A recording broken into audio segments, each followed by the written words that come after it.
The morning sun cast long shadows across the pristine white corridors of St. Helena Medical Center, one of the most prestigious private hospitals in Atlanta, Georgia. The building itself was a monument to modern medicine, with its gleaming glass facade and immaculately landscaped grounds that spoke of wealth, exclusivity, and the kind of healthcare that came with a price tag most people could never afford.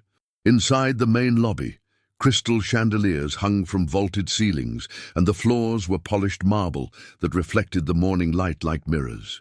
Comfortable leather chairs were arranged in neat clusters around glass coffee tables, adorned with fresh flowers, and soft classical music played from hidden speakers, creating an atmosphere more reminiscent of a five-star hotel than a medical facility. Behind the main reception desk sat Karen Mitchell, a woman in her mid-40s with perfectly styled blonde hair and manicured nails that clicked against her keyboard with practiced precision. She had worked at St. Helena for 15 years and had developed what she considered an impeccable instinct for identifying who belonged in this exclusive establishment and who did not.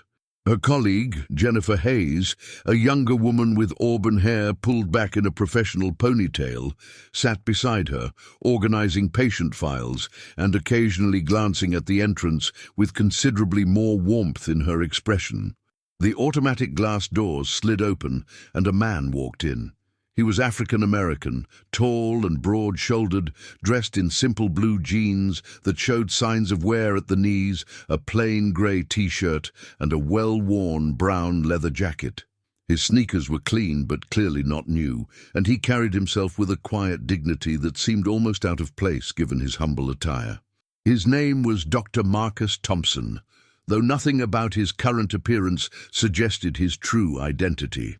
He was 42 years old, with kind eyes that crinkled at the corners when he smiled, and a gentle demeanor that had earned him the trust of thousands of patients over his 18-year career in medicine.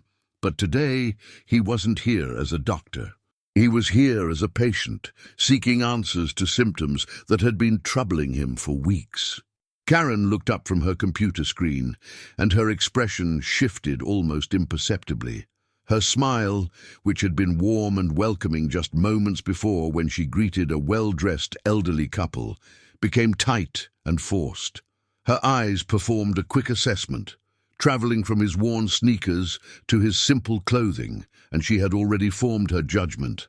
"Can I help you?" she asked, her tone carrying an unmistakable note of condescension that she didn't bother to hide. Marcus approached the desk with a polite smile. "Good morning. I have an appointment with Dr. Harrison at 9:30. The name is Thompson." Karen made a show of looking at her computer screen, though she barely glanced at it. "Thompson, you said?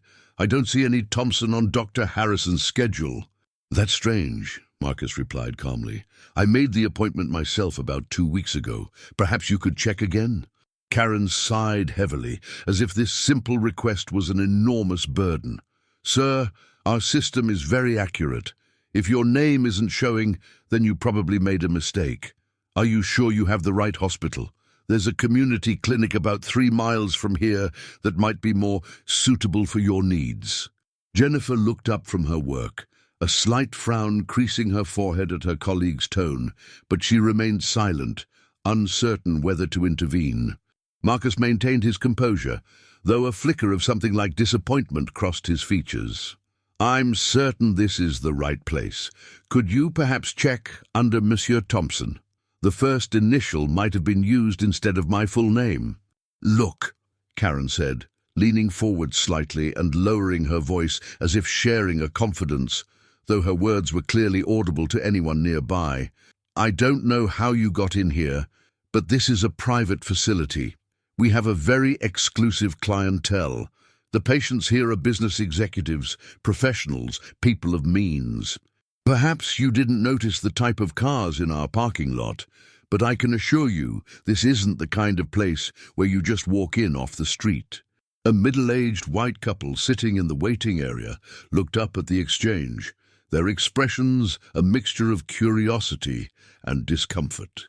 I understand this is a private facility, Marcus said, his voice still remarkably even.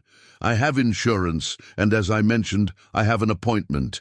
Karen laughed, a short, dismissive sound. Insurance? What kind of insurance would cover treatment here? We don't accept Medicaid, if that's what you're thinking. Our services are quite expensive, and frankly, looking at you, I don't think you could afford our consultation fees, let alone any actual treatment. Jennifer finally spoke up, her voice hesitant.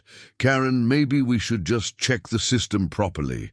I know how to do my job, Jennifer, Karen snapped, without looking at her colleague. She turned back to Marcus, her expression hardening. Now, I'm going to have to ask you to leave. You're making our actual patients uncomfortable. Marcus glanced at the couple in the waiting area, who quickly looked away. He took a deep breath, reaching for something in his jacket pocket. Ma'am, I really do have an appointment. If you would just... Security! Karen called out, her voice carrying across the lobby. We have a situation at the front desk. A security guard, a heavy-set man named Bill Patterson, who had been standing near the entrance, began walking toward the reception area, his hand resting on his radio. Is there a problem here? Bill asked, eyeing Marcus with suspicion. Yes, Karen said before Marcus could speak. This man is refusing to leave, and he's disturbing our patients. I've explained to him multiple times that he doesn't have an appointment, but he keeps insisting. Marcus reached into his jacket pocket and pulled out his wallet. If I could just show you... Sir, I'm going to need you to keep your hands where I can see them, Bill said, his tone sharp and authoritative. I'm just getting my identification, Marcus said calmly, slowly opening his wallet. Please, sir, let's not make this difficult, Bill continued. Why don't you just come with me and we can sort this out outside? The lobby had grown quiet. Several other patients had entered during the exchange, and they watched the scene unfold, with expressions ranging from discomfort to barely concealed interest. Among them was an elderly black woman using a walker, who shook her head slowly, her eyes filled with a weary recognition of a scene she had witnessed too many times in her life. I'm a physician, Marcus said quietly, holding up his wallet to reveal an ID badge. Dr. Marcus Thompson. I'm actually on staff here. I've been on medical leave for the past month, which is why I made an appointment as a patient rather than just walking into the physician's lounge. Karen's face went pale. She grabbed the wallet from his hand, examining the badge with wide eyes. The identification was unmistakable, complete with his photo, his credentials, and the St. Helena Medical Center logo. That can't be right, she stammered. You don't look like... Like what? Marcus asked, his voice still calm, but now carrying an edge of steel. Like a doctor? Like someone who belongs here? Jennifer had pulled up the appointment system on her computer and was scrolling through it frantically. Oh my God, she breathed. Karen, he's on the schedule, right here. Dr. M. Thompson, 9:30 appointment with Dr. Harrison for a neurological consultation. Bill, the security guard, stepped back, his face reddening. Doctor, I'm so sorry. I didn't know. You didn't ask, Marcus said simply. Karen was still staring at the badge, her mouth opening and closing like a fish out of water. But you're dressed like... you look like... Like what? Marcus repeated, taking his wallet back. A regular person, someone who isn't wealthy, someone who doesn't deserve to be treated with basic human dignity? The lobby was completely silent now. Every person in the room was watching, and Karen seemed to shrink under the weight of all those eyes. I've worked at this hospital for 12 years, Marcus continued, his voice rising slightly. I've performed over 2,000 surgeries. I've saved lives in this building. But because I came in wearing jeans and a t-shirt instead of a suit, you assumed I was nobody. You assumed I didn't belong. Dr. Elizabeth Warren, the hospital's chief of staff, had been walking through the lobby on her way to a meeting when she noticed the commotion. She was a distinguished woman in her early 60s, with silver-streaked hair and an air of authority that came from decades of leadership.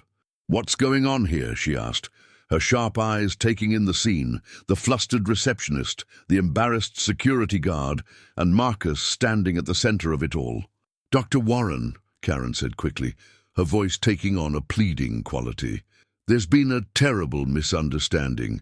This gentleman, Dr. Thompson, I didn't recognize him, and I thought, I heard enough from across the lobby, Karen, Dr. Warren interrupted, her tone icy. I heard you suggest that Dr. Thompson should go to a community clinic. I heard you imply that he couldn't afford our services. I heard you call security on one of our most respected surgeons. Karen's face crumpled. I'm so sorry, I didn't know who he was. That's exactly the problem, Dr. Warren said. You didn't know who he was, so you made assumptions. You looked at the color of his skin and his casual clothing and decided he didn't belong here. Tell me, Karen, would you have treated a white man in jeans and a t-shirt the same way? Karen opened her mouth to respond, but couldn't seem to form words. Dr. Warren turned to Marcus, her expression softening. Marcus, I'm deeply sorry for what just happened. This is inexcusable, and I assure you it will be addressed. Marcus nodded slowly. I appreciate that, Elizabeth, but I want you to understand something. What happened to me today isn't unique. It happens every day, in hospitals all across this country. People who look like me are dismissed, ignored, or treated as threats simply because of how we look. I've had patients tell me about their experiences, and I've always empathized with them. But experiencing it firsthand here, in a place where I've given so much of myself, it's different. It's personal. Dr. Warren placed a hand on his arm. You're right, and we have a lot of work to do to make sure this doesn't happen again. Not just here, but everywhere. Let me escort you to Dr. Harrison's office myself. As they began to walk away, Marcus paused and turned back to Karen, who stood frozen behind her desk, tears streaming down her face. I want you to know something, he said, his voice gentle but firm.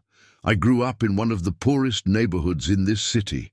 My mother worked 3 jobs to keep food on the table and a roof over our heads. I got where I am through hard work, determination, and the belief that everyone deserves to be treated with dignity, regardless of their circumstances. I still wear these clothes sometimes because they remind me where I came from. They remind me that a person's worth isn't measured by what they wear or how much money they have. He paused, letting his words sink in. I hope you'll remember this day, Karen. Not as the day you made a terrible mistake, but as the day you learned that you can't judge a book by its cover. Every person who walks through those doors deserves to be treated with respect. Every single one. With that, he turned and walked with Dr. Warren toward the elevators, leaving behind a lobby full of witnesses and a receptionist who would never forget this moment as long as she lived. The elevator doors closed behind Marcus and Dr. Warren, and for a moment neither of them spoke. The soft hum of the ascending elevator filled the silence, and Marcus stared at the digital display showing the floor numbers as they climbed higher into the building. Marcus, Dr. Warren finally said, her voice carrying a weight of genuine concern. How are you really doing? I know you're here for a consultation with Harrison, and I know what that probably means. Marcus let out a long breath. I've been having symptoms, Elizabeth. Headaches, some vision disturbances, occasional numbness in my left hand. I tried to ignore it for a while, tell myself it was just stress from the long hours. But it's getting worse. Dr. Warren's expression grew more serious. How long has this been going on? About 4 months now. I finally decided to stop being a stubborn doctor and actually get checked out. The elevator reached the 4th floor, and the doors slid open to reveal a corridor lined with offices belonging to various department heads and specialists. The walls were adorned with certificates, awards, and photos of the hospital's distinguished physicians. Harrison is the best neurologist on the East Coast, Dr. Warren said as they walked. Whatever is going on, he'll figure it out. Marcus nodded, but his mind was already drifting to darker possibilities. As a surgeon, he had seen too much to be naive about what his symptoms might indicate. The fact that he had put off this appointment for so long was a testament to his fear of confirming what he suspected. They stopped outside a door with a nameplate reading, Dr. Richard Harrison, MD, PhD, Neurology. Dr. Warren knocked twice before opening it. Inside, a man in his late 50s looked up from a stack of papers. Dr. Richard Harrison had a shock of white hair, wire-rimmed glasses, and the kind of focused intensity that came from decades of solving medical mysteries. His face broke into a warm smile when he saw Marcus. "Marcus, come in, come in." He stood and extended his hand. "Though I have to say I never expected to see you on this side of the doctor-patient relationship." "Neither did I, Richard," Marcus admitted, shaking his hand. Dr. Warren excused herself, promising to check in later, and Marcus took a seat across from Harrison's desk. "So," Harrison said, settling back into his chair and folding his hands, "tell me everything. And I mean everything. Don't try to self-diagnose or downplay anything. Today you're just a patient, not a colleague." Marcus nodded and began describing his symptoms in detail. The persistent headaches that seemed to originate behind his left eye, the occasional blurring of vision, the tingling sensation that would sometimes spread from his left hand up his arm. He mentioned the fatigue, the difficulty concentrating, and the recent episode where he had momentarily forgotten the name of a colleague he had known for years.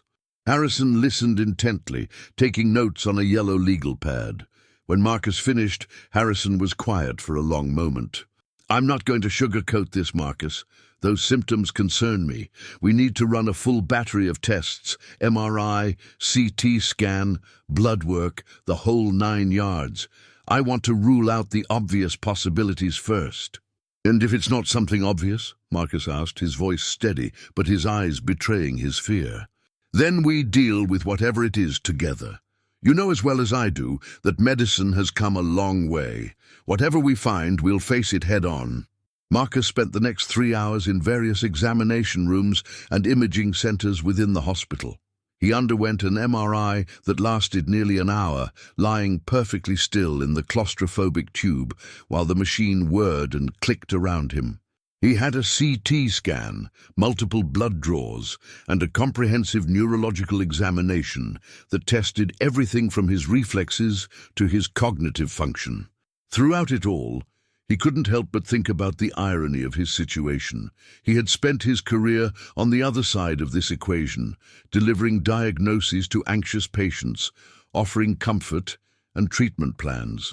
Now, he was the one waiting, hoping and praying for good news. By the time he returned to Harrison's office in the late afternoon, the sun had shifted, casting long golden rays through the windows. Harrison was seated at his desk, his expression unreadable. "Sit down, Marcus."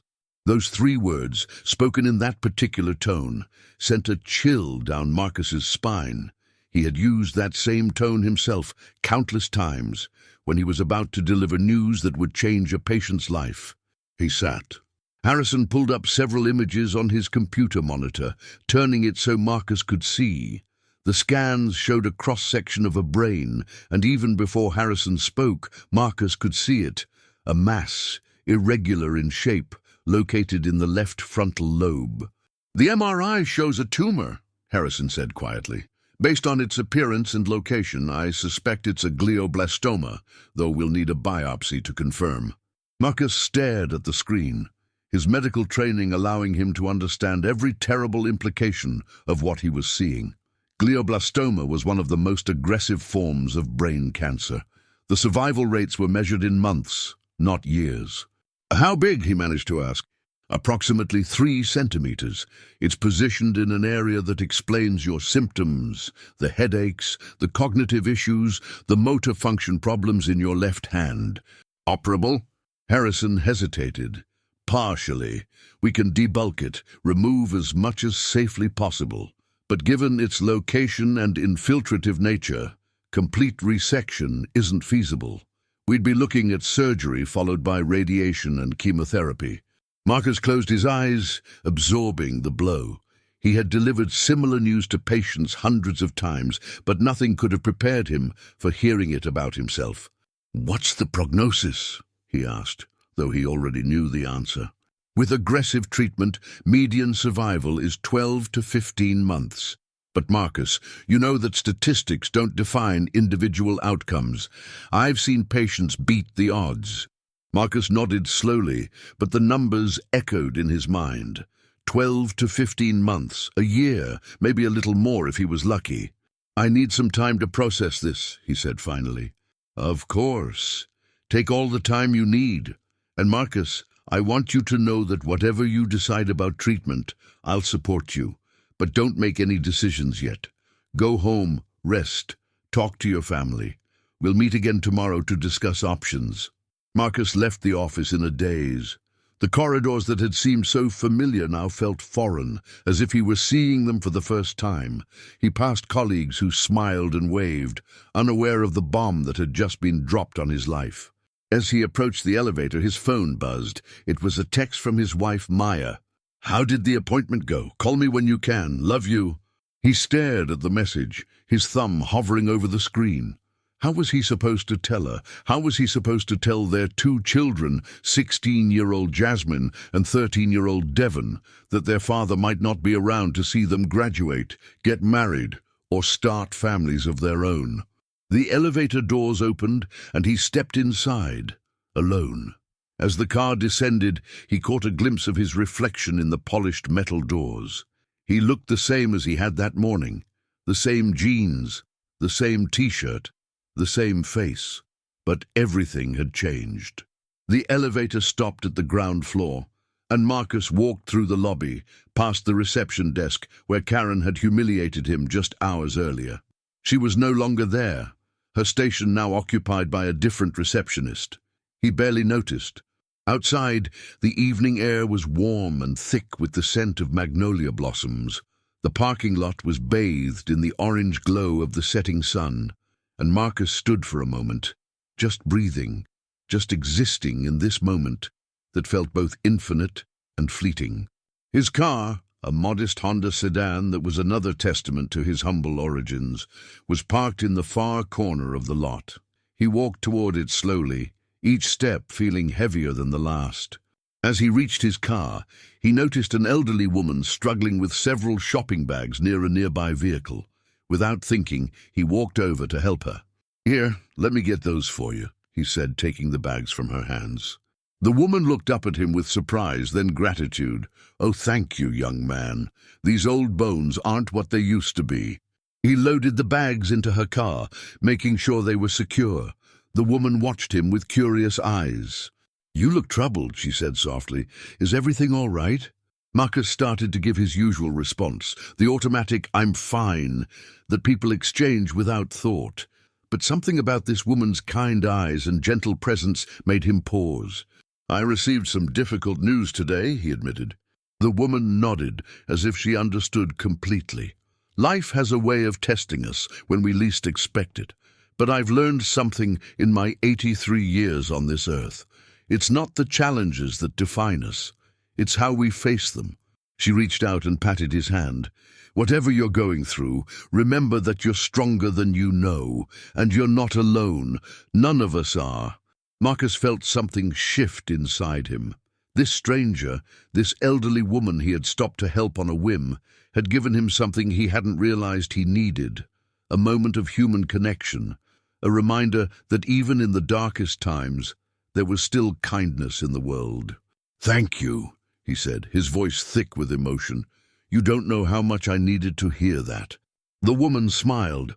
"Maybe I do. Now go home to your family. They need you and you need them." He watched her drive away, then got into his own car and sat for a long moment, hands on the steering wheel, staring at nothing. Finally, he started the engine and began the drive home, not knowing how he would tell Maya, only knowing that he had to. The Thompson family home was a modest two-story colonial in a quiet suburb about 30 minutes from the hospital. Maya had fallen in love with it when they first saw it 12 years ago, drawn to the wraparound porch, the mature oak trees in the front yard, and the potential she saw in every room. Over the years, they had transformed it into a true home, filled with laughter, love, and memories. The walls were covered with family photos, Jasmine's artwork, and Devon's sports trophies. The kitchen was always filled with the aroma of Maya's cooking, and the backyard had hosted countless barbecues with friends and neighbors. Marcus pulled into the driveway just as the last rays of sunlight disappeared below the horizon. Through the windows, he could see the warm glow of lights and the silhouettes of his family moving about inside. He sat in the car for 5 minutes, gathering his courage. He had faced countless difficult moments in his career, delivering devastating diagnoses, losing patients on the operating table, making split-second decisions that meant the difference between life and death. But nothing had prepared him for this. Finally, he got out of the car and walked to the front door. Before he could reach for his keys, the door swung open, and Maya stood there, her face filled with concern. "Marcus, what's wrong?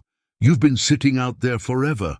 Maya Thompson was 40 years old, with warm brown skin, natural hair styled in elegant locks, and eyes that seemed to see right through any pretense. She was a high school English teacher, beloved by her students for her passion and dedication. She was also Marcus's best friend, his partner in everything, and the love of his life. He looked at her, and whatever composure he had been holding on to crumbled. His eyes filled with tears, and Maya's expression shifted from concern to alarm. "Marcus, you're scaring me. What happened? What did the doctor say?" He stepped inside and took her hands in his. "Where are the kids?" "Jasmine is at a study group and Devon is at basketball practice. I was just about to pick him up. Marcus, please tell me what's going on." He led her to the living room, and they sat down on the couch, still holding hands. And then he told her everything. The tumor, the likely diagnosis, the prognosis. He watched as her face went from confusion to disbelief to devastation. "No," she whispered, shaking her head. "No, there must be a mistake. You're a doctor, you're young, you're healthy. This can't be happening." "I wish it were a mistake," Marcus said, his voice breaking. "I've looked at the scans myself. It's real." Maya collapsed against him, her body shaking with sobs. He held her tight, his own tears flowing freely now, the two of them clinging to each other as their world shifted on its axis.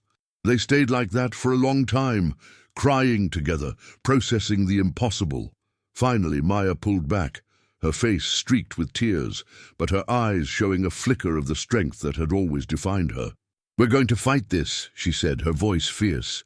"Whatever it takes, the best doctors, the best treatments, clinical trials, anything and everything. You're not giving up, and neither am I." "Maya!" "No, don't you dare start talking about statistics or realistic expectations. You've beaten the odds your whole life. You grew up with nothing, and look at what you've become. If anyone can fight this, it's you." Marcus looked at his wife, at the fierce determination in her eyes, and felt a spark of hope ignite in his chest.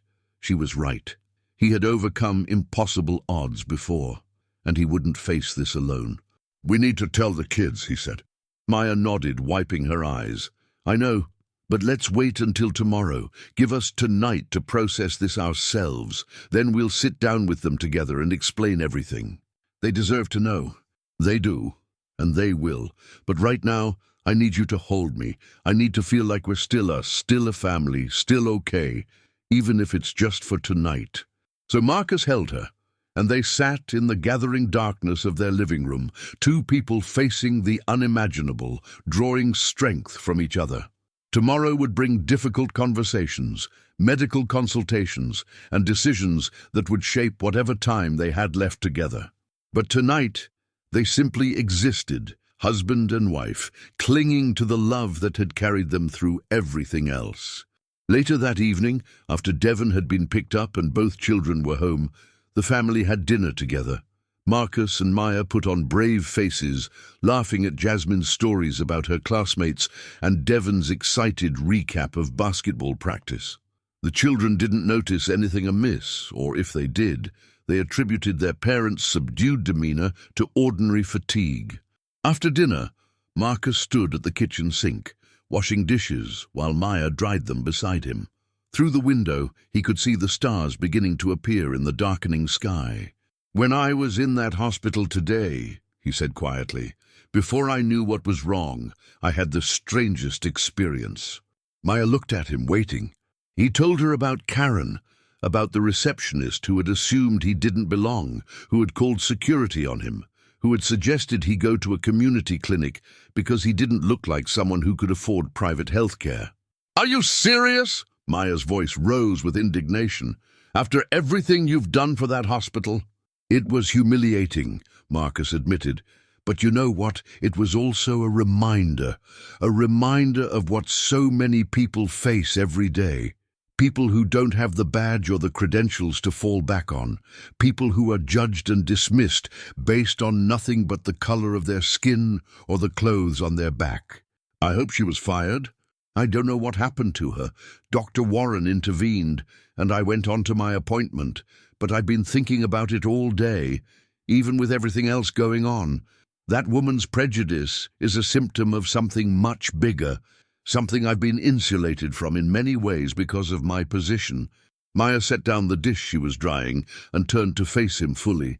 "Marcus, you've never been insulated from racism. You've faced it your whole life. You just learned to navigate it, to rise above it. But I've also had privileges that protected me. My education, my career, my income, today reminded me that without those things, I'm just another black man to people like Karen. Just another person who doesn't belong." They finished the dishes in thoughtful silence. Later, as they lay in bed, Marcus stared at the ceiling, his mind racing with thoughts of mortality, legacy, and the mark he wanted to leave on the world. "Maya?" "Yes?" "If I only have a year left, I don't want to spend it just fighting the cancer. I want to do something meaningful, something that matters." Maya propped herself up on her elbow, looking down at him. "What do you mean?" "I've spent my whole career saving individual lives, one patient at a time, and that's important. But what happened today made me realize there's so much more I could do. I could advocate for change. I could speak out about the discrimination that patients face. I could try to make the healthcare system better for everyone, not just the privileged few." Maya was quiet for a moment. "That's a beautiful goal, Marcus. But you also need to take care of yourself. You can't change the world if you don't fight to stay in it." "I know, but maybe I can do both. Maybe fighting for something bigger than myself will give me the strength to fight the cancer too." Maya leaned down and kissed him softly. "Whatever you want to do, I'm with you, always." The next morning, the Thompson family gathered in the living room for the conversation no parent ever wants to have. Jasmine sat in the armchair, her long braids pulled back in a ponytail, her eyes already suspicious. At 16, she was perceptive enough to know that something was wrong. Devon sat on the couch, his basketball in his lap, nervously spinning it between his hands. Marcus and Maya sat across from them, holding hands. "Kids," Marcus began, "there's something important we need to tell you." Jasmine's face paled. "Are you and Mom getting divorced?" "No, sweetheart, nothing like that," Maya said quickly. "Then what is it?" Devon asked, his young face filled with worry. Marcus took a deep breath. "Yesterday I had some medical tests done at the hospital. The doctors found something in my brain. A tumor." The words hung in the air like a physical presence. Devon's basketball slipped from his hands and rolled across the floor. Jasmine's hand flew to her mouth. "What does that mean?" Devon asked, his voice small. "It means I'm sick, son. The tumor is a type of cancer called glioblastoma. The doctors are going to do everything they can to treat it, but it's serious." Jasmine's eyes filled with tears. "Are you going to die?" Marcus felt his heart shatter at the question. "I'm going to fight as hard as I can.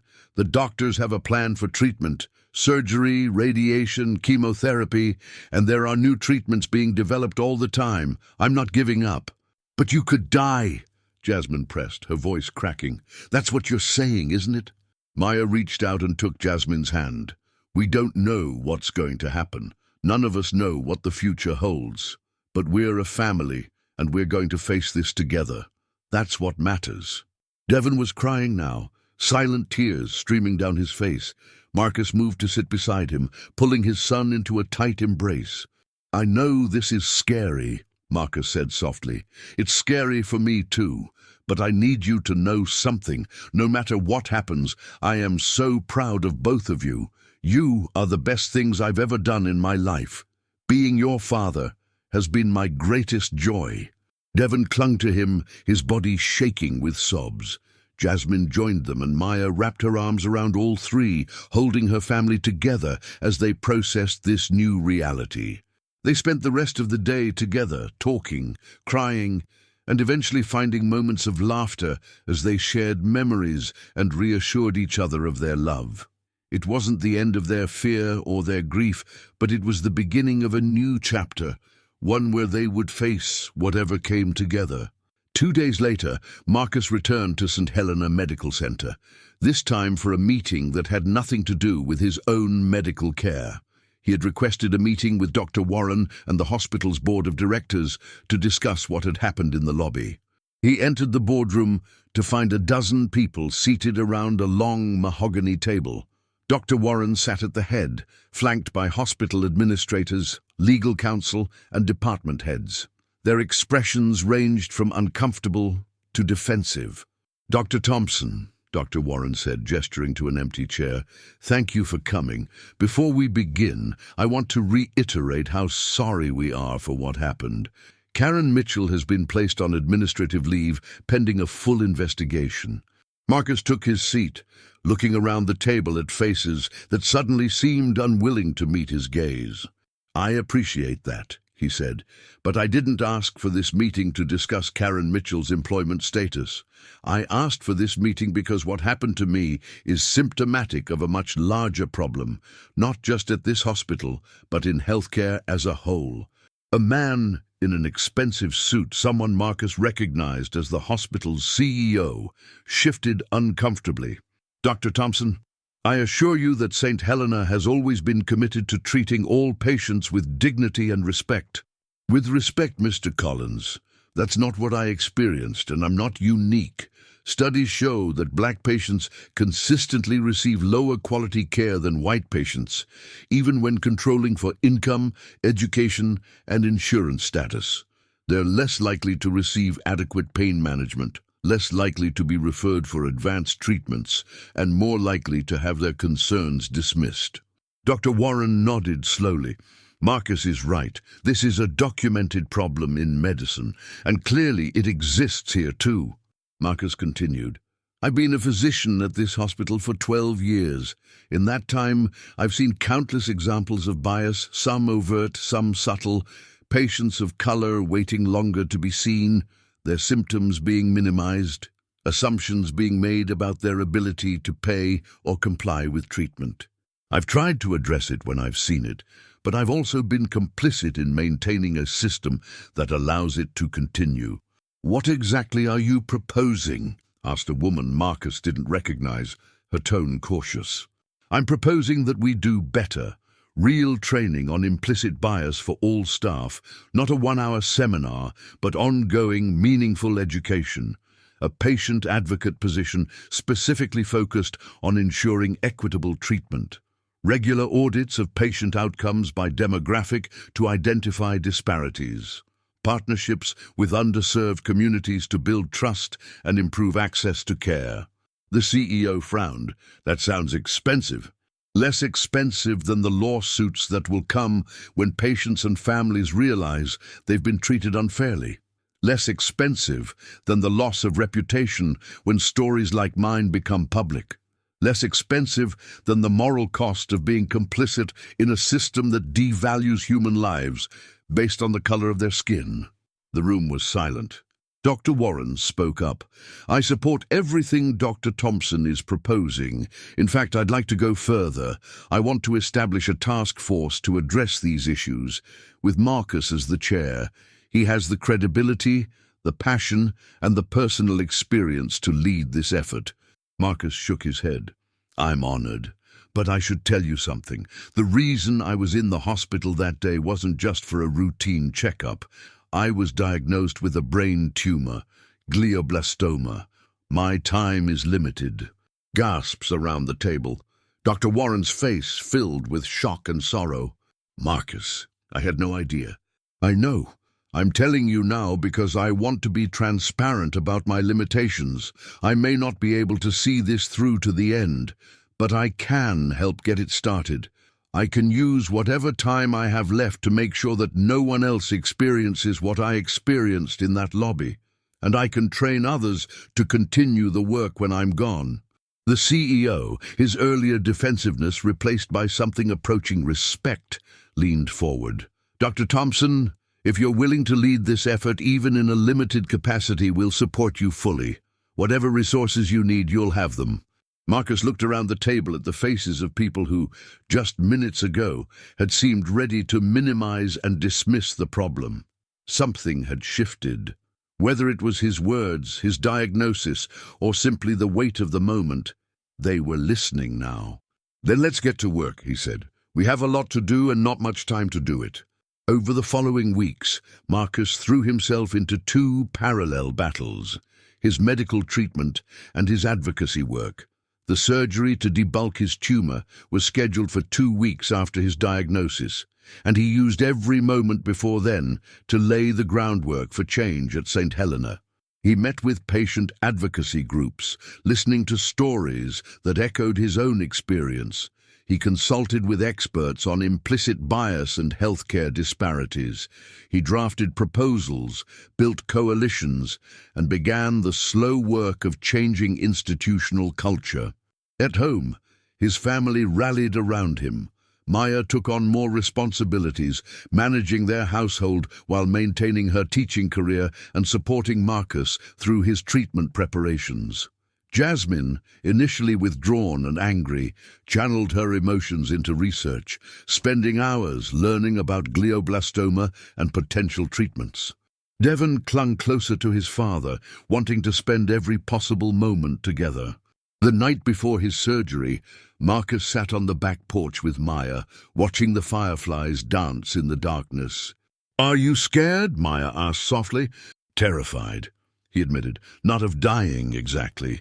More of leaving things unfinished, leaving you and the kids before I'm ready, before I've done everything I wanted to do. You've done more in your life than most people could dream of. Thousands of patients are alive because of you. And thousands more could be helped if the system was better, if people were treated fairly regardless of who they are or what they look like." He paused. "That woman in the lobby, Karen, I've been thinking about her a lot." "Why?" "Because I want to understand how someone gets to that point, how prejudice becomes so ingrained that it's automatic. And I want to believe that people can change, that she can change." "Some people don't want to change." "Maybe, but I have to believe most people do, otherwise, what's the point of any of this?" Maya rested her head on his shoulder. "This is why I love you. Even now, facing what you're facing, you're thinking about others, about making things better." "It's all I can do, it's all any of us can do, leave the world a little better than we found it." They sat in comfortable silence, watching the stars appear one by one in the darkening sky. The surgery lasted 8 hours. Dr. Harrison led a team of the best neurosurgeons in the country, carefully removing as much of the tumor as possible while preserving critical brain function. Maya, Jasmine, and Devon waited in a private room, surrounded by colleagues and friends who had come to offer support. When Harrison finally emerged, still in his surgical scrubs, his expression was cautiously optimistic. "The surgery went well," he said. "We were able to remove about 70% of the tumor. Marcus came through it beautifully.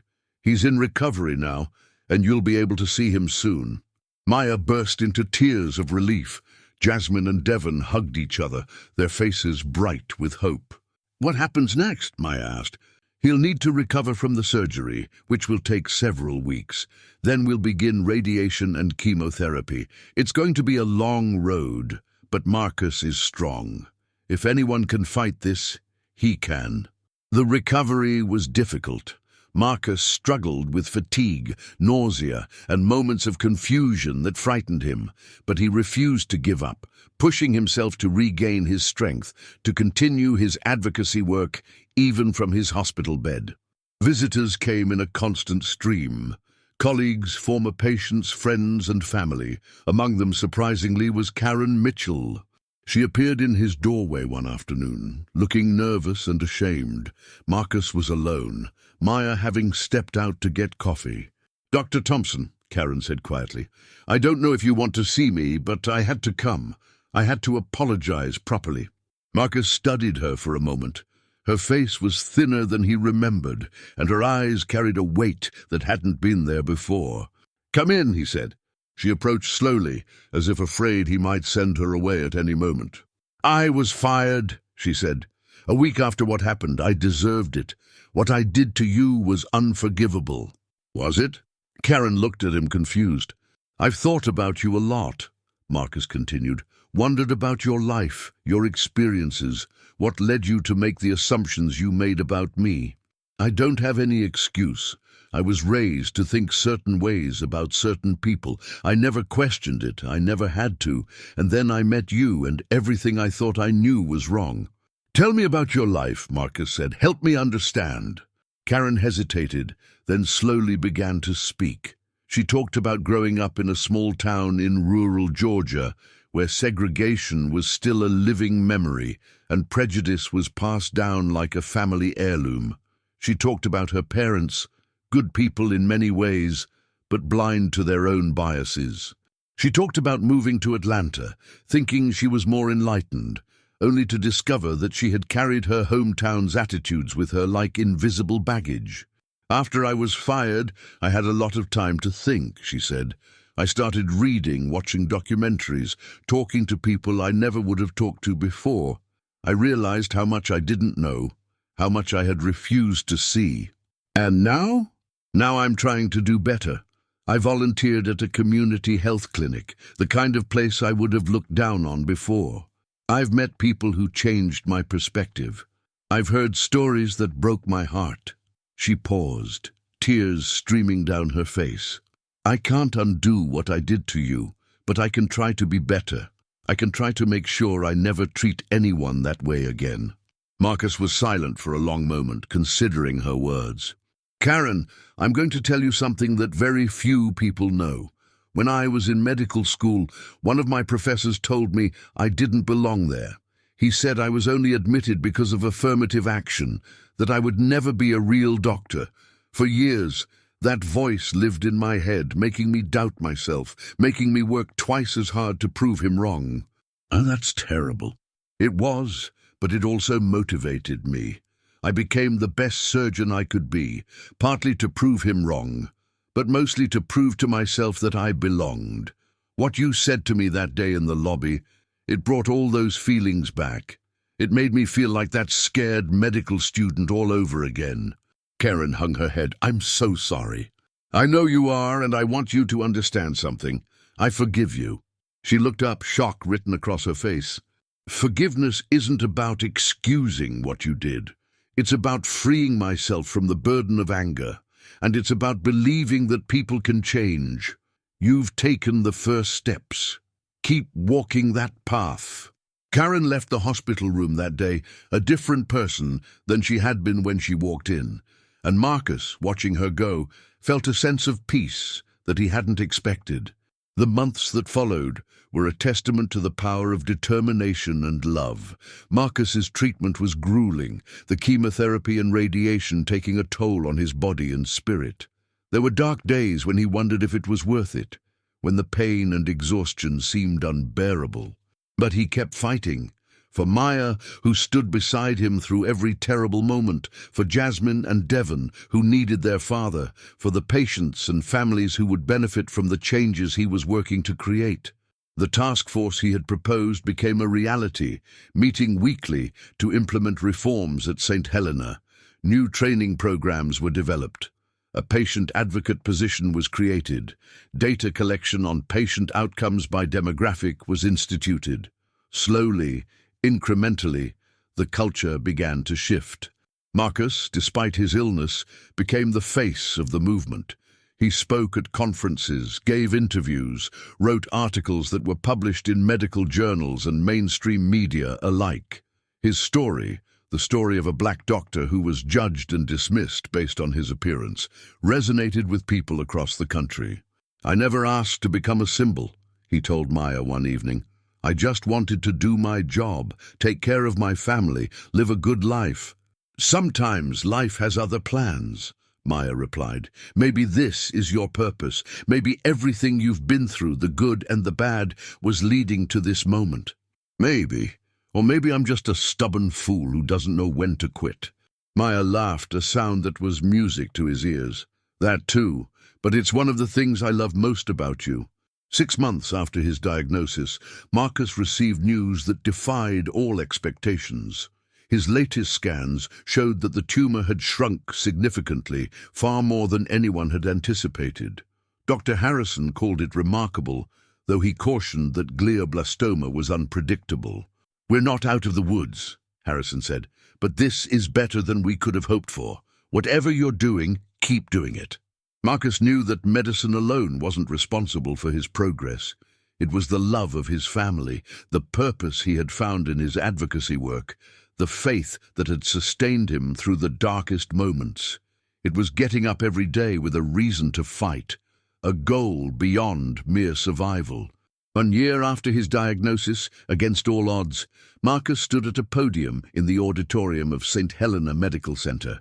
The room was packed with hospital staff, patients, community members, and media. Maya, Jasmine, and Devon sat in the front row, their faces glowing with pride. "1 year ago," Marcus began, "I walked into this hospital as a patient. I was wearing jeans and a t-shirt. I didn't look like a doctor. I didn't look like someone who belonged here, and because of that, I was treated as if I didn't matter." He paused, looking out at the audience. "That experience changed my life. It opened my eyes to a reality that many people live with every day. The reality of being judged not by who you are, but by what you look like. The reality of being dismissed, overlooked, and undervalued." He took a breath. "But it also showed me something else. It showed me that change is possible, that people can grow, can learn, can do better. Over the past year, this hospital has transformed itself. We've implemented new training programs, created new positions, changed the way we collect data and measure success. And while we still have a long way to go, I'm proud of the progress we've made." He smiled, looking at his family. "I was also diagnosed with a brain tumor that day. The doctors told me I had 12 to 15 months to live. Today marks 1 year since that diagnosis, and I'm still here, still fighting, still believing that tomorrow can be better than today." The audience erupted in applause. "I don't know how much time I have left, none of us do, but I know this. Every day is a gift. Every moment is an opportunity to make a difference, to treat others with kindness, to stand up against injustice, to leave the world better than we found it." He concluded with words that would be quoted and shared around the world. "We are all more than our appearances, more than our backgrounds, more than the assumptions others make about us. We are human beings, worthy of dignity and respect. And when we remember that, when we truly see each other, that's when change happens. That's when healing begins." After the speech, Marcus found himself surrounded by well-wishers and supporters, but his attention was drawn to a familiar face at the edge of the crowd. Karen Mitchell stood there, hesitant, uncertain whether to approach. Marcus made his way toward her. "Karen, I'm glad you came. I wasn't sure I should, but I wanted to hear your speech. It was beautiful. Have you been keeping up with your work at the community clinic?" Karen nodded, her eyes bright. "I'm there 3 days a week now, and I've started speaking at schools, sharing my story, warning kids about the dangers of prejudice, trying to break the cycle." "That's wonderful. That's exactly what we need. People who are willing to change and then help others change too. You showed me that it was possible. You forgave me when I didn't deserve it. You believed I could be better when I wasn't sure myself." Marcus placed a hand on her shoulder. "That's what humans do for each other. We lift each other up. We give second chances. We believe in the possibility of redemption." As the event wound down, Marcus walked out of the hospital with his family. The evening air was cool and fresh, and the first stars were appearing in the darkening sky. Devon took his hand. "Dad, are you going to be okay?" Marcus looked down at his son, at the fear and hope mingled in his young eyes. "I don't know, son. Nobody knows how long they have, but I know that right now, in this moment, I'm okay. I'm with the people I love. I'm doing work that matters. And that's enough. That's more than enough." Maya took his other hand, and Jasmine linked her arm through his. Together, the Thompson family walked toward their car, toward home, toward whatever the future held. The world was full of uncertainty, full of challenges, full of people who would judge and dismiss others based on the color of their skin or the clothes they wore. But it was also full of possibility, full of change, full of people who were willing to grow and learn and do better. And that, Marcus thought, was reason enough to keep fighting, to keep hoping, to keep believing that tomorrow could be better than today. As they drove home, the city lights twinkling around them, Marcus looked at his family and felt a profound sense of gratitude. Whatever time he had left, he would spend it loving them, fighting for what was right, and never forgetting the lesson he had learned that day in the hospital lobby. Every person matters, every life has value, and the measure of our humanity is not in how we treat the powerful and privileged, but in how we treat those who appear to have nothing. The rest of his story was still being written, and Marcus intended to make every chapter count. Several months passed, and life in the Thompson household settled into a new rhythm, one defined by hope cautiously held, by the ordinary moments that had become extraordinary gifts. Marcus continued his treatment, his scans showing continued improvement that his medical team could only describe as exceptional. He had reduced his surgical practice, but remained active at the hospital, focusing his energy on the transformation initiative that had grown beyond anyone's expectations. What started as a task force at St. Helena had evolved into a regional movement, with hospitals across the southeast reaching out to implement similar programs. One afternoon, Marcus sat in his home office, reviewing correspondence from a medical school that had invited him to speak at their commencement ceremony. Through the window, he could see Maya in the garden, tending to the rose bushes she had planted the previous spring. His phone rang. It was Dr. Warren. "Marcus, I have news. The hospital board met this morning. We'd like to establish a permanent institute focused on health equity and patient advocacy, and we want to name it after you, the Marcus Thompson Institute for Healthcare Equity." Marcus was speechless for a moment. "Elizabeth, I don't know what to say." "Say yes. You've earned this, you've changed this institution, and you're changing healthcare across the region. This institute will ensure that your work continues long after, well, it will continue." He understood what she hadn't said, long after he was gone, but instead of feeling sadness, he felt a profound sense of accomplishment. "Yes," he said, "I'd be honored."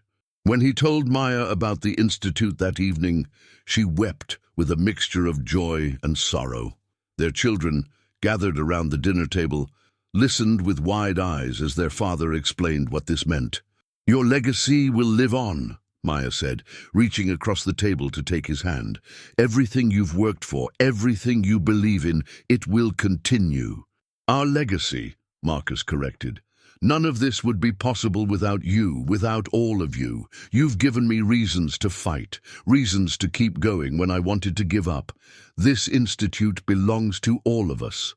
Jasmine, now 17 and preparing for college, spoke up.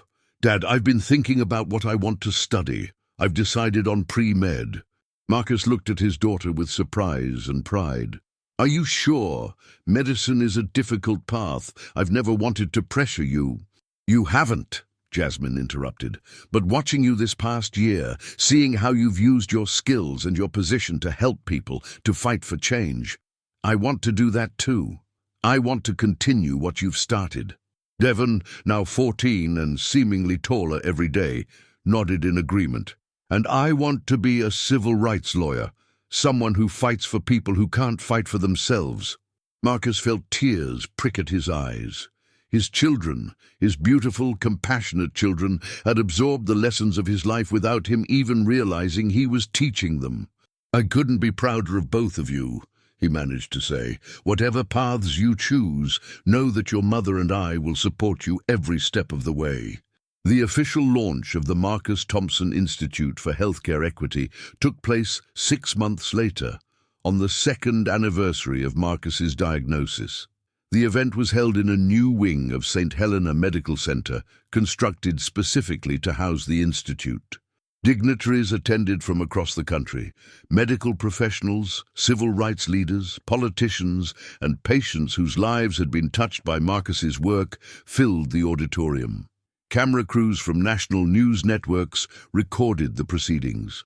Marcus stood at the podium, looking out at a sea of faces representing every race, background, and walk of life. His family sat in the front row, as always, their presence a constant source of strength. 2 years ago, he began, I walked into this hospital wearing jeans and a t-shirt. I was treated as if I didn't belong, as if I didn't matter. That experience hurt, but it also awakened something in me, a calling that I didn't know I had. He paused, gathering his thoughts. Throughout history, change has often come from unexpected places, from people who experienced injustice and chose to fight against it rather than accept it. I didn't set out to become an advocate or an activist. I just wanted to be a good doctor, a good husband, a good father. But sometimes life has other plans. He smiled, looking at his family. I've learned so much these past 2 years. I've learned that prejudice is not invincible. It can be challenged, confronted, and overcome. I've learned that people can change when they're given the opportunity and support to do so. I've learned that one person can make a difference, but that real change requires all of us working together. He gestured to the new wing surrounding them. This institute is not a monument to one person. It's a commitment to a vision of healthcare that treats every patient with dignity and respect, regardless of who they are or what they look like. It's a promise that we will continue to fight against the biases and inequities that have plagued our system for too long. His voice grew stronger. To the patients who have been dismissed, overlooked, or mistreated, we see you. Your experiences matter. Your voices matter. This institute exists to ensure that your stories are heard and that the system changes to serve you better. To the healthcare workers who want to do better but don't know how, we're here to help. This institute will provide training, resources, and support to help you recognize and overcome your own biases. None of us are immune to prejudice, but all of us can learn to do better. And to those who would resist change, who would cling to the old ways and the old prejudices, know that your time is passing. A new generation is rising, one that demands equality and won't settle for anything less. Join us, or be left behind. He concluded with words that would be etched into the foundation of the Institute. Healthcare is a human right, not a privilege. Every person who walks through the doors of a medical facility deserves to be treated with dignity, compassion, and respect. This is not a political statement. It's a moral imperative, and it's time we all lived up to it. The applause was thunderous. As Marcus stepped back from the podium, he was engulfed by his family, by colleagues, by supporters who had believed in his vision when it was just a dream. In the crowd, he spotted Karen Mitchell, tears streaming down her face, clapping with the rest. She had become one of the Institute's most dedicated volunteers, using her own story of transformation to inspire others to examine their biases. Near her stood Mrs. Eleanor Johnson, the elderly woman from the parking lot who had offered Marcus comfort on the worst day of his life. She had become a patient advocate at the Institute, using her 8 decades of life experience to counsel others facing difficult diagnoses. Dr. Harrison was there, beaming with pride at his patient's remarkable survival. Dr. Warren stood nearby, having recently announced her intention to establish a scholarship fund for medical students from underrepresented backgrounds, inspired by Marcus's story. These connections, these lives intertwined by circumstance and choice, represented the true legacy of what had begun with a simple act of discrimination in a hospital lobby. From that moment of ugliness had grown something beautiful, a movement that would outlast any single individual. That evening, after the crowds had dispersed and the cameras had departed, Marcus sat alone in the empty auditorium. The lights had been dimmed, but he could still see the dedication plaque on the wall.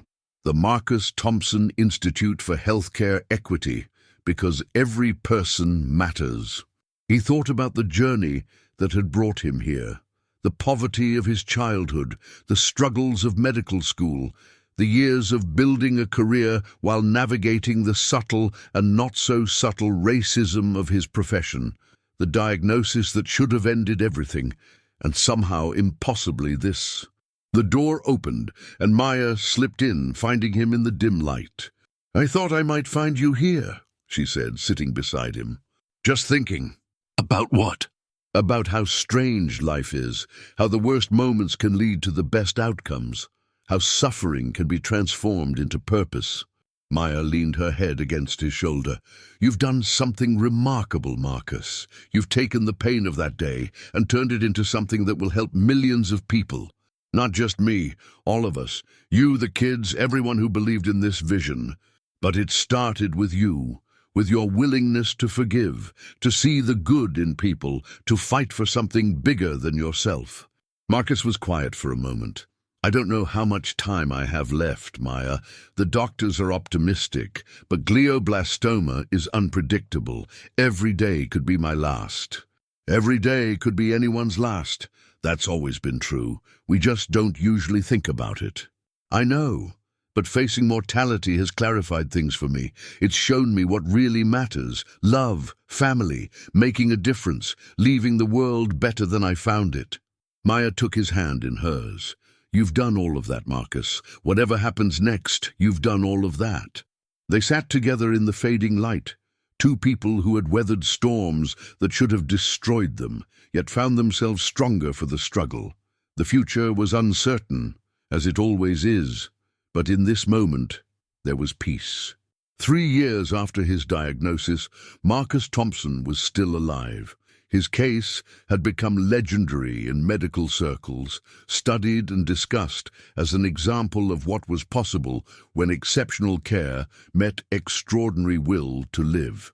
He had stepped back from active medical practice, but remained deeply involved in the institute that bore his name. Under his guidance, the Marcus Thompson Institute had expanded to include satellite programs in 15 states, training thousands of healthcare workers in cultural competency and patient-centered care. The data was clear. In hospitals that implemented the Institute's protocols, patient satisfaction among minority communities had increased by 40%. Complaints of discrimination had dropped by 60%. And clinical outcomes had improved across all demographics, proving that when you treat patients with respect, everyone benefits. Marcus spent his days in a blend of activity and rest, his body still recovering from years of treatment, but his spirit undiminished. He wrote a memoir that became a bestseller, its title taken from his institute speech, "Every Person Matters." The book became required reading at medical schools across the country. He spoke at conferences, met with policymakers, and mentored young medical students who came to him seeking guidance. He also made time for the quiet joys that had once seemed mundane, but now felt precious. Morning coffee with Maya, Sunday dinners with his children, walks through the neighborhood as the seasons changed. Jasmine had graduated from high school as valedictorian and was now excelling in her pre-med program at Emory University. Devon, a junior in high school, was already making a name for himself as a debate champion, his arguments for social justice drawing praise from his teachers and peers. Karen Mitchell had become a full-time employee of the Institute, directing a program that helped former perpetrators of discrimination become advocates for change. Her transformation had inspired others to examine their own biases, proving that redemption was possible for those willing to do the work. Mrs. Eleanor Johnson, now 86, still volunteered at the hospital 3 days a week. She had become a beloved figure among patients, her wisdom and warmth providing comfort to those facing their own difficult journeys. One spring morning, Marcus received a phone call that brought his journey full circle. It was from the medical school where he had been humiliated as a young student, the same professor who had told him he didn't belong. "Dr. Thompson," the caller said, This is Dean Margaret Chen from Jefferson Medical School. I'm calling to inform you that our board has unanimously voted to award you an honorary doctorate and to name our new Diversity and Inclusion Center in your honor." Marcus was stunned. "I don't know what to say." "Say that you'll come to the ceremony. Say that you'll speak to our students about your journey. Your story has inspired a generation of young doctors, and we would be honored to have you." Marcus agreed, and 2 months later he stood in the same auditorium where he had once been told he didn't belong. The faces looking up at him were diverse, representing every background and ethnicity, young people who had been given opportunities that many of his generation could only dream of. "30 years ago," he began, "I sat where you're sitting now. I was young, idealistic, and terrified. I had come from poverty to pursue my dream of becoming a doctor, and I was constantly questioning whether I deserved to be here." He paused, looking out at the sea of faces. "A professor at this school told me I didn't belong. He said I was only admitted because of affirmative action, that I would never be a real doctor. Those words nearly broke me. They followed me for years, whispering in my ear every time I faced a challenge or made a mistake. But here's what I've learned. The people who tell you that you don't belong are almost always wrong. They're projecting their own fears, their own prejudices, their own limitations onto you. Don't let them define your worth. Don't let them determine your future. You belong here because you've worked hard, because you've earned your place, because you have something valuable to contribute. Never let anyone make you feel otherwise." He looked at the diverse faculty seated behind him, at the portraits on the walls that now included faces of every color, at the changes that had transformed this institution over the decades. The world is changing, slowly but surely. The healthcare system is changing, and you are part of that change. You are the doctors who will treat patients with dignity and respect, regardless of who they are or what they look like. You are the leaders who will challenge bias and fight for equity. You are the hope for a better future. So go forward with confidence. Go forward with purpose. Go forward knowing that you belong here, that you matter, that the world needs exactly what you have to offer. And remember, every person who walks through your door deserves to be treated as if their life depends on it, because it does. The applause was overwhelming. As Marcus stepped back from the podium, he caught sight of an elderly man in the audience, frail and white-haired, watching with an expression that might have been shame or regret, or something close to awe.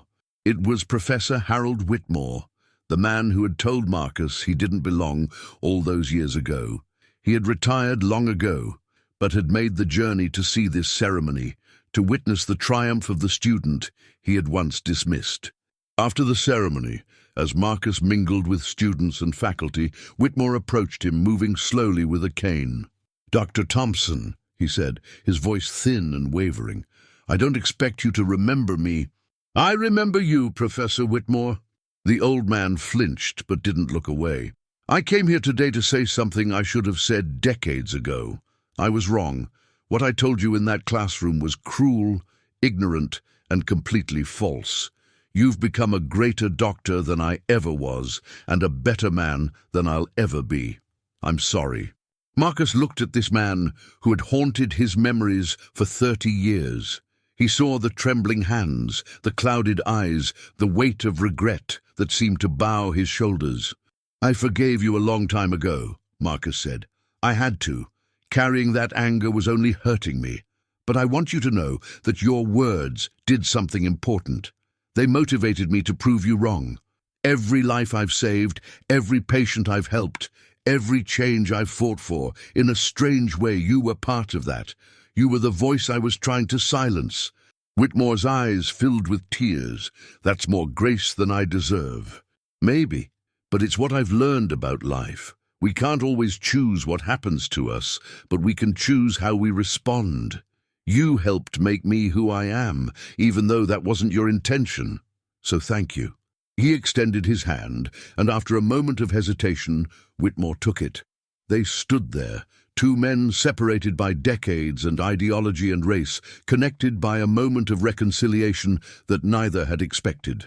4 years after his diagnosis, Marcus Thompson celebrated his 46th birthday, surrounded by family and friends. The gathering was held in the backyard of the Thompson home, under strings of lights that Maya had hung from the old oak trees. His health had stabilized in ways that continued to baffle his doctors. He still underwent regular scans and treatment, but the tumor showed no signs of growth. Harrison called him a walking miracle, though Marcus preferred to think of himself as simply a man who had been given more time. "Speech, speech," the guests chanted as Marcus stood to cut his birthday cake. He laughed, looking around at the faces of people he loved. Maya, still beautiful after all these years. Jasmine, now a second-year medical student, already showing signs of the brilliant doctor she would become. Devon, a college freshman with plans to change the world. Friends and colleagues who had supported him through the darkest days. "I've given a lot of speeches over the years," he said. "Tonight, I just want to say thank you. Thank you for believing in me. Thank you for fighting alongside me. Thank you for giving me reasons to keep going when I wanted to give up." He raised his glass. "To life, to love, to second chances, and to all of you who make every day worth living." The crowd raised their glasses in response, and the night continued with laughter, stories, and the kind of joy that comes from being truly present in a moment. Later, after the guests had gone and the children had retired to their rooms, Marcus and Maya sat on the porch swing, watching the stars. "Do you remember that night 4 years ago?" Maya asked. "The night you told me about the diagnosis? I remember thinking I might never see another summer, never see Jasmine graduate, never walk her down the aisle. And now? Now I've seen 3 more summers. I've watched Jasmine start medical school. Devon is thriving in college. The Institute is changing lives across the country. I've been given more than I ever expected." Maya nestled closer to him. "Are you happy?" Marcus considered the question carefully. "I'm grateful. I'm at peace. I'm surrounded by love. If that's not happiness, I don't know what is." "I love you, Marcus Thompson." "I love you too, Maya, more than words can say." They swung gently in the darkness, two people who had learned that life's greatest gifts often come wrapped in its greatest challenges. The next morning, Marcus woke early, as had become his habit. He made coffee, settled into his favorite chair by the window, and watched the sunrise paint the sky in shades of gold and pink. He thought about the receptionist who had judged him by his appearance, now transformed into an advocate for change. He thought about the professor who had tried to break him, humbled in the end by his own prejudice. He thought about the countless patients, colleagues and strangers whose lives had intersected with his, each interaction adding threads to the tapestry of his existence. He thought about his children, carrying forward the values and dreams that had guided his life. About Maya, his partner through every triumph and tribulation, about the institute that would continue his work long after he was gone. And he thought about that morning 4 years ago when he had walked into St. Helena Medical Center, dressed in jeans and a t-shirt, and had been treated as if he didn't matter. That moment of discrimination, painful as it was, had become the catalyst for everything that followed. It had awakened a purpose he hadn't known he possessed. It had given him a mission that transcended his individual life. Marcus understood now that our stories are not defined by single moments, whether of triumph or tragedy. They are the accumulation of all our choices, all our responses, all the ways we treat others and are treated in return. His story wasn't over yet. He had more work to do, more love to give, more sunrises to witness. But if it were to end today, he could say with certainty that it had been a life well lived. Not because of his accomplishments, though there were many, not because of his reputation, though it was considerable, but because he had faced the worst that life could offer and had chosen hope over despair, love over hate, forgiveness over bitterness. He had learned that every person matters, and he had spent his life making sure others knew it too. The sun rose higher, filling the room with light. Maya stirred in the bedroom, and soon the house would be full of the sounds and smells of morning. Another day was beginning, full of possibility and promise. Marcus Thompson, the man who had been told he didn't belong, smiled and welcomed it. 5 years passed, each one a gift that Marcus cherished more deeply than the last. The Marcus Thompson Institute for Healthcare Equity had grown beyond anyone's expectations, now operating in 32 states with partnerships in 12 countries. Its protocols had become the gold standard for patient-centered care, and its training programs had educated hundreds of thousands of healthcare workers in cultural competency and bias recognition. Jasmine had graduated from medical school at the top of her class and was now completing her residency in neurosurgery, inspired by her father's journey to focus on the specialty that had saved his life. Devon had earned his law degree and was working with a civil rights organization, already making waves with his passionate advocacy for healthcare equality.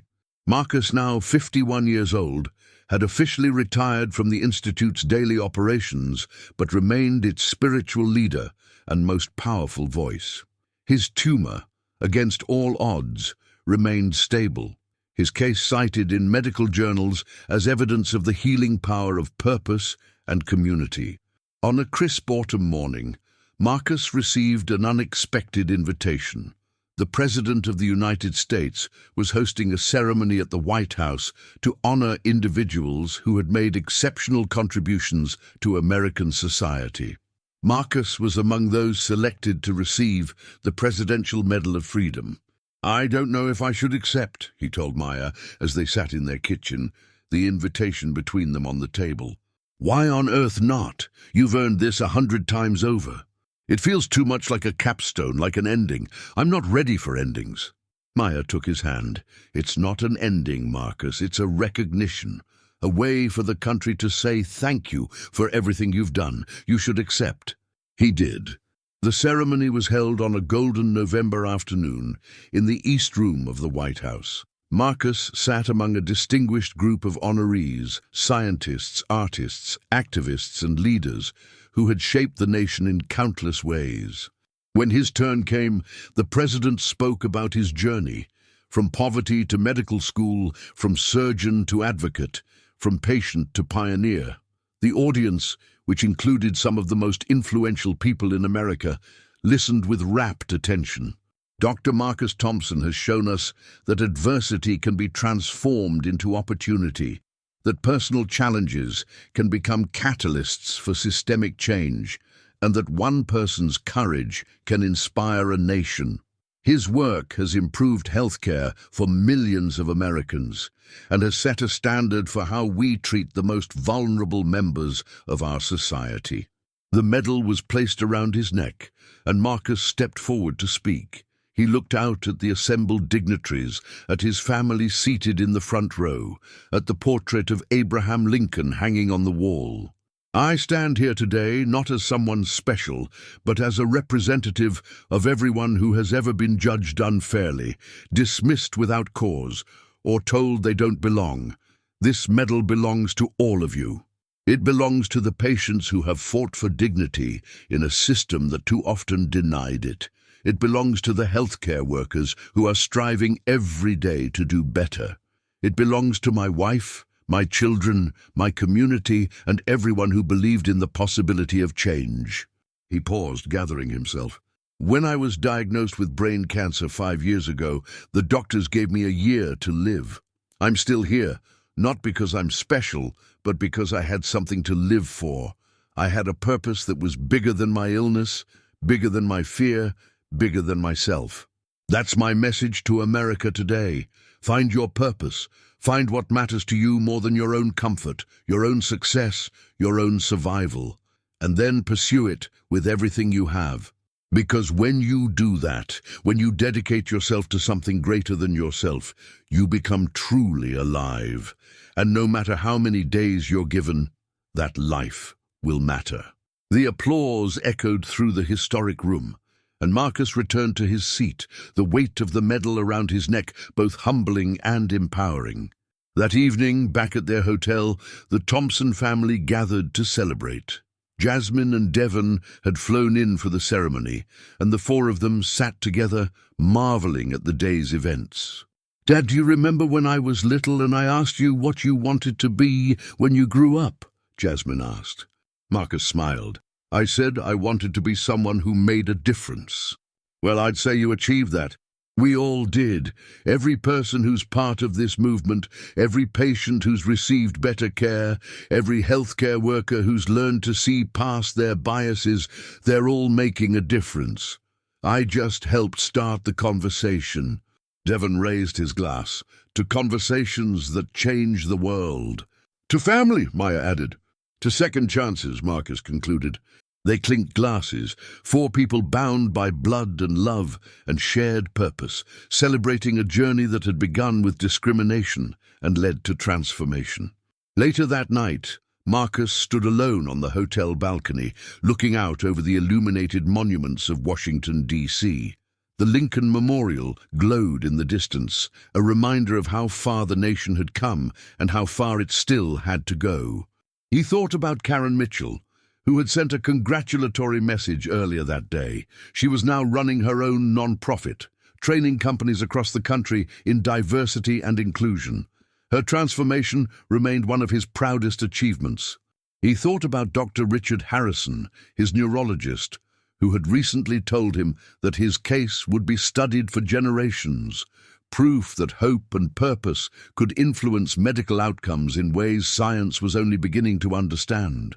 He thought about the thousands of letters he had received over the years, from patients who had been helped by the Institute's programs, from healthcare workers who had been inspired to examine their biases, from young people who had found hope in his story. And he thought about that moment 5 years ago, standing in the lobby of St. Helena Medical Center, being told he didn't belong. That moment of humiliation had become the foundation of everything that followed. Life, he had learned, was full of such moments, moments of crisis that could become moments of transformation, moments of pain that could become moments of growth, moments of darkness that could become, if we let them, moments of light. He didn't know how many more years he had. His doctors remained cautiously optimistic, but he had long since stopped counting days.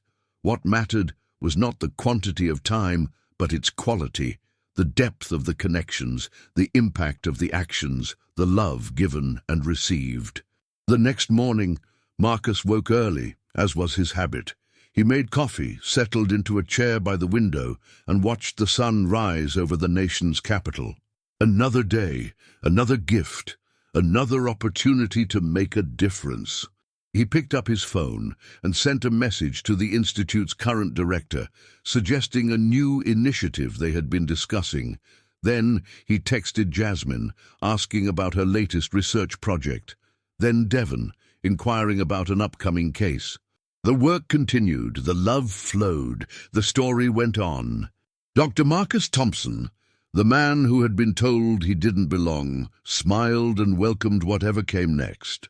6 months later, on a warm spring morning, Marcus Thompson gave his final speech. It was at St. Helena Medical Center, where his journey had begun, where he had been judged and dismissed, and where he had ultimately changed the world. The occasion was the 10th anniversary of the incident in the lobby, an event that had become a pivotal moment, not just in his life, but in the history of healthcare in America. The auditorium was filled to capacity, with overflow crowds watching on screens throughout the hospital. Marcus walked to the podium slowly, his steps measured but steady. At 52, he showed the effects of his ongoing battle with glioblastoma, thinner than he once was, more deliberate in his movements. But his eyes still sparkled with the intelligence and compassion that had defined his career. 10 years ago, he began, his voice still strong, I walked into this hospital and was told I didn't belong. It was one of the worst days of my life. It was also, in a way I couldn't have imagined then, one of the best. He looked out at the audience, recognizing faces that had become familiar over the decade. Colleagues, patients, friends, family, former adversaries who had become allies. Pain has a strange power. It can destroy us, or it can transform us. It can make us bitter or it can make us better. The choice is always ours. I chose transformation. I chose to take the hurt of that day and channel it into something positive, and I was not alone. Hundreds, then thousands, then millions of people joined me in this work. Together, we have changed how healthcare is delivered in this country. We have saved lives, not just through medical treatment, but through the simple act of treating every person with dignity and respect. He paused, taking a breath. I don't know how much longer I'll be able to continue this work. My health is uncertain, as it has been for years, but I know this. The work will continue without me. The Institute will carry on. The movement we built together will grow. The changes we've made will become permanent. And that's the real legacy. Not any individual person, but the collective commitment to a better way. The belief that every person matters. The understanding that how we treat the most vulnerable among us defines who we are as a society. He looked at his family in the front row. Maya, still beautiful, still his rock. Jasmine, now a practicing neurosurgeon, continuing his medical legacy. Devon, a rising star in civil rights law, fighting for justice in the courts. His grandchildren, too young to understand what their grandfather had accomplished, but already learning the values he had lived by. I want to leave you with one final thought. We are all just passing through this world. Our time here is limited, whether we have days or decades. What matters is not how long we live, but how well. Not what we accumulate, but what we give away. Not the titles we earn, but the lives we touch. So, I ask you, how will you use your time? What will you do with the days you've been given? Will you stand by when you see injustice, or will you speak up? Will you accept the world as it is, or will you work to make it better? The choice is yours. It has always been yours. And whatever you choose, remember you matter. Your life has value. Your voice has power. Never let anyone tell you otherwise. He stepped back from the podium as the audience rose in a standing ovation that seemed to go on forever. Maya was crying, as were Jasmine and Devon. Throughout the auditorium, people wiped their eyes, moved by the words and the man who had spoken them. Later, after the ceremony had ended and the crowds had dispersed, Marcus stood alone in the lobby where it had all begun. The space looked different now, transformed by renovations that reflected the hospital's new commitment to equity and inclusion. On one wall hung a plaque commemorating the incident that had sparked the change, a reminder of how far they had come. He reached out and touched the plaque, feeling the raised letters beneath his fingers. "Every person matters," he whispered. And then he walked out into the sunshine, into the life that still awaited him, however many days it might hold. He had done what he set out to do. He had made a difference. He had proved that one moment of discrimination, transformed by courage and determination, could become a catalyst for changing the world. Marcus Thompson, the man who had been told he didn't belong, had shown that he belonged everywhere, and his legacy would endure long after he was gone, in the lives saved, the minds changed, and the hearts touched by his journey from that lobby to this moment. Every person matters. Every life counts. Every story has the power to change the world. And his story, though nearing its final chapter, would continue to inspire for generations to come.